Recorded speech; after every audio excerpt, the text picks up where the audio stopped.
ಗರ್ಭಧರಿಸುವವರೆಗೆ ಏನು ಚಿಕಿತ್ಸೆ ಬೇಕು ಅದನ್ನು ನಾವು ಮಾಡಿ ಅದನ್ನು ಫಲಭರಿಸಿ ಕೊಡುವಂಥ ಒಂದು ವ್ಯವಸ್ಥೆ ಮಾಡಿದ್ದೀವಿ.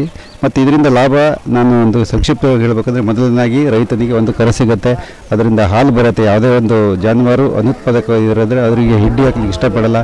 ಹಾಗೂ ಮೂರನೇದಾಗಿ ಸ್ಥಳೀಯ ಪಶುವೈದ್ಯರಿಗೆ ಒಂದು ಗುರಿ ಸಹಿತ ಆಗುತ್ತೆ. ಮತ್ತು ತಮ್ಮ ಶಿಮೂಲಿಗೆ ಅಪರೋಕ್ಷವಾಗಿ ಅತ್ಯಂತ ಹೆಚ್ಚಿನ ಹಾಲಿನ ಪ್ರಮಾಣ ಬರುತ್ತೆ. ಅದಕ್ಕಾಗಿ ಈ ಯೋಜನೆಗೆ ಈಗಾಗಲೇ ತಮಗೊಂದು ನಾವು ಮನವಿಯನ್ನು ಕೊಟ್ಟಿದ್ದೀವಿ. ಮಾನ್ಯ ಪಶುಸಂಗೋಪನಾ ಸಚಿವರ ಜೊತೆ ತಾವು ಚರ್ಚಿಸಿ ಇದಕ್ಕೊಂದು ಹಣಕಾಸನ್ನು ಕೊಡಬೇಕು, ಹಾಗೆ ಶಿಮೂಲ್ ವತಿಯಿಂದ ಇದಕ್ಕೂ ಸಹಿತ ಹಣಕಾಸು ಕೊಡಬೇಕಂತ ಹೇಳ್ತಾ ಈ ಯೋಜನೆಯ ಬಗ್ಗೆ ತಮ್ಮ ಒಂದು ಅಭಿಪ್ರಾಯ ಹಂಚಿಕೊಳ್ಬೇಕಂತ ತಮ್ಮಲ್ಲಿ ವಿನಂತಿ.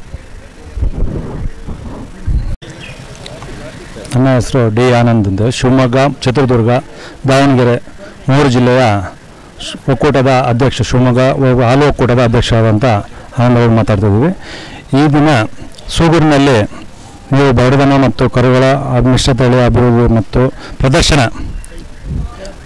ಪ್ರದರ್ಶನದ ಬಗ್ಗೆ ಒಂದು ಸಮಾರಂಭವನ್ನು ಇಟ್ಕೊಂಡಿವೆ. ನಿಜವಾಗ್ಲೂ ಕೂಡ ನಾವು ಈ ನಮ್ಮ 3 ಜಿಲ್ಲೆ ನಮ್ಮ ಒಕ್ಕೂಟದಲ್ಲಿ ಪ್ರತಿ ತಾಲೂಕು ವೈಸು 3 ಗ್ರಾಮಗಳನ್ನು ಸೆಲೆಕ್ಟ್ ಮಾಡಿಕೊಂಡು ಪ್ರತಿ ತಾಲೂಕುಗಳಲ್ಲೂ ಕೂಡ ಈ ಒಂದು ಕಾರ್ಯಕ್ರಮವನ್ನು ಹಮ್ಮಿಕೊಂಡ್ಬರ್ತಾಯಿದ್ದೀರ.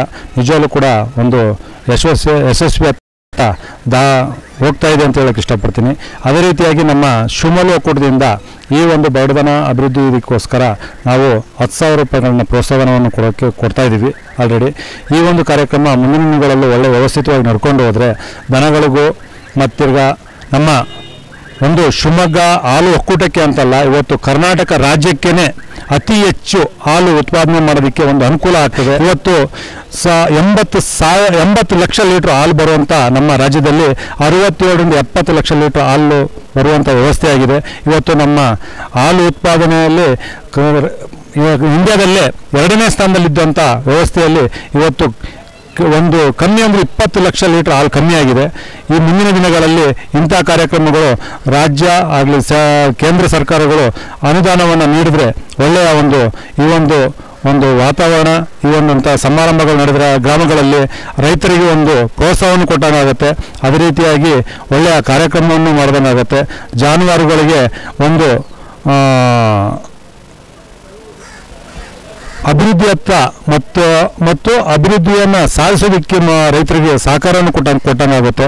ಅದೇ ರೀತಿಯಾಗಿ ಇಂಥ ಕಾರ್ಯಕ್ರಮಗಳನ್ನು ಸರ್ಕಾರ ಲೆವೆಲ್ಗಳಲ್ಲೂ ಕೂಡ ಒಂದು ವ್ಯವಸ್ಥಿತ ನಡೆಸ್ಕೊಂಡ್ಬರ್ತಾಯಿದೆ. ನಿಜವಾಗ್ಲೂ ಕೂಡ ಒಂದು ಹೆಮ್ಮೆಯಂಥ ವಿಚಾರ. ಇದಕ್ಕೆಲ್ಲ ನಮ್ಮ ಕರ್ನಾಟಕದ 14 ಒಕ್ಕೂಟಗಳು ಕೂಡ ಸಹಕಾರ ಕೊಡ್ತಾ ಇದ್ದೀವಿ ಅಂತ ಹೇಳೋಕ್ಕೆ ಇಷ್ಟಪಡ್ತಾಯಿದ್ವಿ. ಮುಂದಿನ ದಿನಗಳಲ್ಲಿ ಇಂಥ ಕಾರ್ಯಕ್ರಮಗಳನ್ನು ನಡೆಸ್ಕೊಂಡ್ಬಂದರೆ ಎಲ್ಲ ರೈತರು ಕೂಡ ಒಂದು ಪಶು ಸಾಕೋದಕ್ಕೆ ಒಂದು ಇಷ್ಟಪಡ್ತಾರೆ. ಇಲ್ಲ ಅಂತಂದರೆ ಆ ಹಸುಗಳನ್ನು ಮೇವಿಲ್ಲದೇ ಒಂದು ಬರಡದನ ಅದೇನು ಅದರಿಂದ ನಮಗೆ ಲಾಭ ಇಲ್ಲ ಅಂತೇಳಿ ಅದರ ನೆಗ್ಲೆಕ್ಟ್ ಮಾಡಿ ಅದರ ಅಭಿವೃದ್ಧಿಯನ್ನು ಮಾಡದೇ ಹಾಗೆ ಕೈ ಬಿಡ್ತಾರೆ. ಅದಕ್ಕೋಸ್ಕರ ನಮ್ಮ ಈ ಒಂದು ಕರ್ನಾಟಕದಲ್ಲಿ ಇಂಥ ವ್ಯವಸ್ಥೆ ಮುಂದುವರೆದ್ರೆ ಒಳ್ಳೆಯ ಒಂದು ಅನುಕೂಲ ಆಗ್ತದೆ. ಇದಕ್ಕೆಲ್ಲದಕ್ಕೂ ನಮ್ಮ ಒಕ್ಕೂಟದ ಎಲ್ಲ ಒಂದು ಸಹಕಾರ ಕೂಡ ಇರುತ್ತೆ ಅಂತೇಳಿ ಈ ಸಂದರ್ಭದಲ್ಲಿ ಕೇಳೋಕ್ಕೆ ಇಷ್ಟಪಟ್ಟು ನಾನು ನನ್ನ ಮಾತನ್ನು ಮುಗಿಸ್ತಾ ಇದ್ದೀನಿ.